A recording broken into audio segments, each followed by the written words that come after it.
tomorrow, December 24th, Christmas Eve, you can finally stream Beatles music on all your devices on nearly all music streaming services. I realize that for some of you, tomorrow is today, right now. How is it out there? Has it changed your life forever?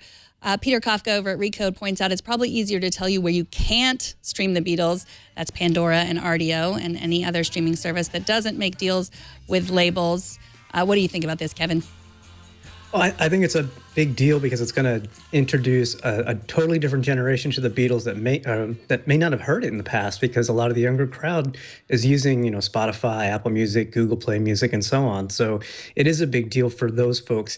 For me personally, I mean, while I'm happy to see it, I've bought the entire Beatles catalog several times over. I have the CD collection. I have the vinyl collection on mono. I've got just last month they came out with a Blu-ray Beatles 1-pack. So I've seen a lot of different concerts and such in high def restored and so on. And to be honest, having already owned the Beatles catalog, I've already uploaded the entire catalog digitally to Google Play Music, Apple Music, and Amazon. So I've kind of been streaming them for a while now, but that's because I also bought the catalog. People won't have to buy the actual catalog here. This is a big deal and a big money saver for folks. So it's Beatles for cheapskates, essentially. Yeah, exactly. Yes, well, it's totally true what you're saying about the generation. When I was younger, much younger than I am today, that's my first Beatles pun. I've got more where there's a lot more where that is coming from. I used to listen to a lot of Beatles, but my children, who are mostly just listening to what they can stream on Apple Music or Pandora or Spotify, they haven't been listening to it. So this is interesting because I think for all of us that weren't adults in the Beatles' heyday, we still listen to it a lot as children, and they maybe didn't unless they had parents like yourself who bought it all. So yeah, this will be interesting. You can listen to it on Apple Music now, Spotify, Tidal, Amazon, and it's also an interesting commentary on the fact that Pandora and RDO they don't get it. They got Adele because they didn't make deals, but now they don't get Beatles because they do make deals with them, because the other people are making the deals, the Apple Music and the Google Play Music. They're the ones making the deals. Pandora is just sort of getting stuff, but not the Beatles.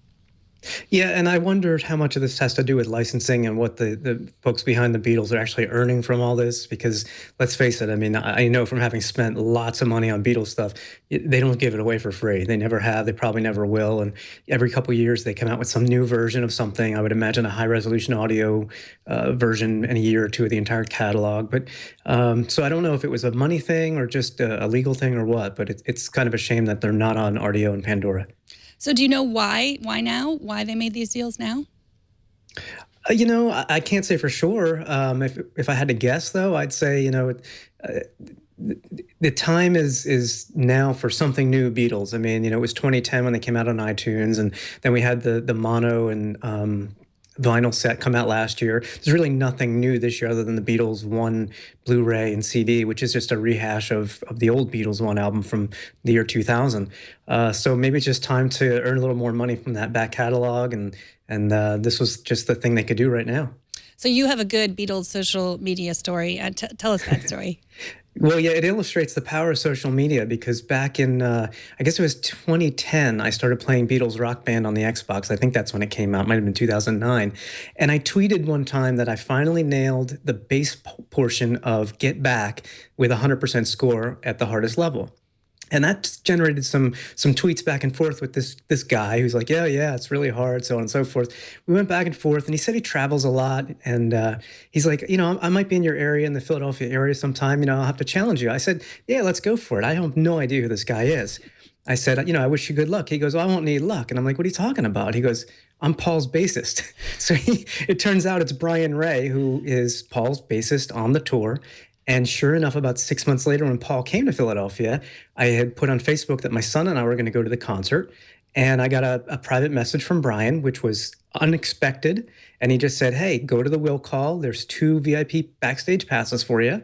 And sure enough, I hung out with the entire band, met with Brian, get the free food, the whole shebang, everything before the show. Paul was in the next room, and there were people that were going to get to see him, but we couldn't get in. I mean, we were like within inches of that door, and I really thought for a second Brian was going to get us in. The closest I ever came to meeting Sir Paul, but it is amazing to me how social media just inadvertently made that work out.